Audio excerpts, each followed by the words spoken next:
चलो बच्चों, आज हम पार्ट 2 पढ़ेंगे अर्थशास्त्र का दूसरा चैप्टर का। ठीक है, तो आज हम पढ़ेंगे विकास के निर्देशांकों के बारे में। विकास जो होता है उसके कौन कौन सी एक तरह की निशानियां देखने को मिलती है उसके बारे में। तो देश में आर्थिक विकास हुआ है या नहीं हुआ है, अगर हुआ है तो कितने तेजी से हुआ है, देश के आर्थिक विकास का स्तर कितना है, यह जानने के लिए उसके मापने के लिए कुछ तत्वों को ध्यान में रखना पड़ता है। ऐसे तत्वों को या बताने को आर्थिक विकास के निर्देशांक या मापदंड का कक्षा के रूप में जाना जाता है। मतलब उसमें कितना लाभ हानि, कितना विकास हुआ है, ये सब बताने के लिए एक मापदंड होता है, उससे मापा जाता है कि विकास हुआ है कि नहीं। ठीक है, आर्थिक विकास की दर और आर्थिक विकास की कक्षाओं को मापने के लिए तत्व है, उन्हें संख्या या अंकों में प्रस्तुत किया जा सकता है, जिसका आर्थिक विकास के निर्देशांक के द्वारा किसी भी दो समयावधि के बीच दो देशों के दो राज्यों के आर्थिक विकास की तुलना होती है।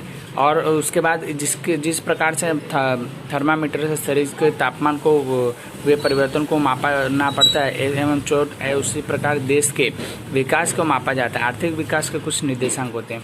तो देखो, देश के अंदर विकास हुआ है कि नहीं हुआ है, उसको जानने के लिए उसको क्या मापा जाता है और उसको कैसे माप सकते हैं। तो दूसरे देश की अपने देश के साथ तुलना की जाती है तब मापा। जैसे अमेरिका है, अमेरिका क्या विकसित देश है, हमारा देश विकासशील, आज भी उसके क्या डॉलर के साथ हमको क्या मापा जाता है कि हमारे वहाँ के रुपये को, ठीक है, उसके बराबर हो जाएगा तो हम क्या विकसित माने जाएंगे, ऐसा माना जाता है। ठीक है, उसके अंदर मुख्य रूप से 4 पॉइंट दिए हैं मापने के लिए। तो पहला, राष्ट्रीय आय की वृद्धि दर, राष्ट्रीय आय में वृद्धि दर, प्रति व्यक्ति आय में वृद्धि दर, जीवन स्तर में गुणवत्ता के अंक और मानव विकास अंक, इसके बारे में दिया है। ठीक है, तो इसके बारे में हमको पढ़ना है, तो एक एक करके इसके बारे में जानकारी लेंगे।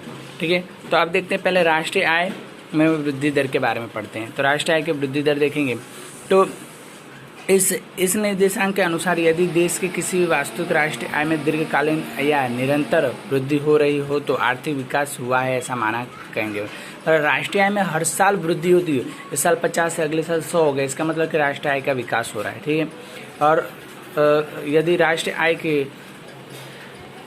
राष्ट्रीय आय में वृद्धि ना हुई हो तो उसको स्थगित की अवस्था दर्शाता, मतलब कोई भी इस साल भी 50 है, अगले साल भी 50 है तो स्थगित तो माना जाएगा।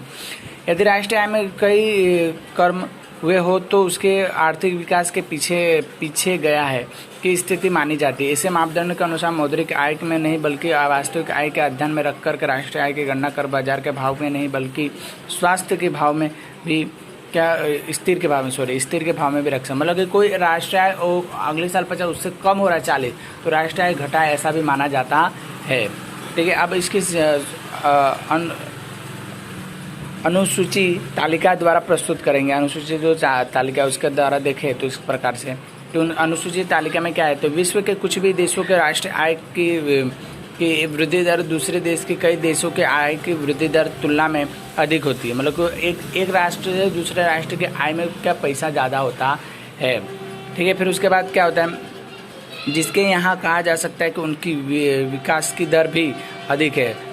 और अनुसूचित देखा जा सकता है कि नॉर्वे, अमेरिका, श्रीलंका, पाकिस्तान की तुलना में भारत के राष्ट्रीय आय की वार्षिक वृद्धि दर ऊँची है। यहाँ पे यह कहा जा सकता है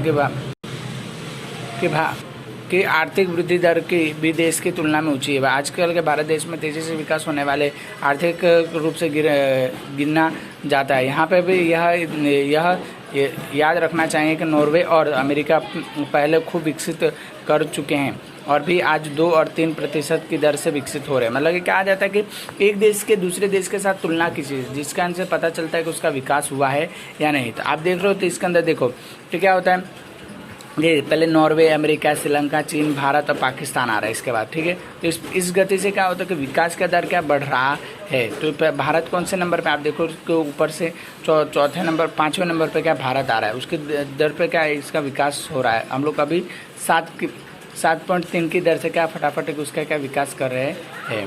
अब इसकी मर्यादाएँ देखते हैं।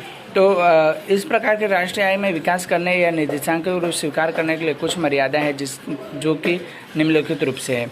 अब इसके मर्यादाओं में पहला, राष्ट्रीय आय की सही गणना में मुश्किल। अब राष्ट्रीय आय है उसकी सही गणना में मुश्किल, मैं आपको डायरेक्ट समझाता हूँ। तो राष्ट्रीय आय किसे कहते हैं कि जनसंख्या से जब भाग करते हैं, क्या होता है, जनसंख्या से भाग किया जाता है, उसको क्या होता है कि प्रति व्यक्ति आय से जनसंख्या से जब भाग करते हैं राष्ट्रीय आय का हमको प्राप्त होता है।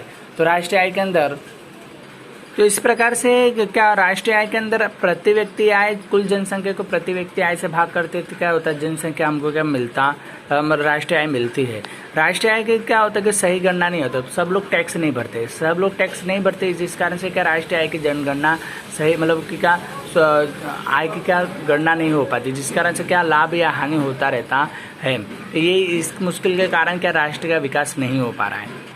दूसरे नंबर पे देखिए तो जनसंख्या। जनसंख्या क्या होगा, जनसंख्या के अंदर देखो कि भारत देश की जनसंख्या बढ़ने के कारण भी क्या एक राष्ट्र का विकास नहीं हो पा रहा है ऐसा माना जाता है। उसके अंदर पहला देश की तुलना, एक देश की दूसरे देश से तुलना करें तो देखें तो सबसे ज़्यादा दूसरे नंबर भारत देश की क्या जनसंख्या मानी जाती है। देश की राष्ट्रीय आय क्या अधिक है, यहाँ पे राष्ट्रीय आय अधिक है और जनसंख्या भी अधिक देखने को मिलती है। देश की का विकास देश की तुलना में अधिक नहीं कहा जा सकता, क्योंकि यहाँ देश के राष्ट्रीय आय के साथ वह देश की जनसंख्या खूब तेजी से बढ़ रही है। मतलब कि क्या देश की जो जनसंख्या है वो बढ़ रही है, राष्ट्रीय आय बढ़ रही है तो देश की जनसंख्या मतलब कि कमाने वाला बढ़ रहा है तो खाने वाले भी बढ़ रहे हैं, जिस कारण कि देश का विकास हो पाता नहीं है।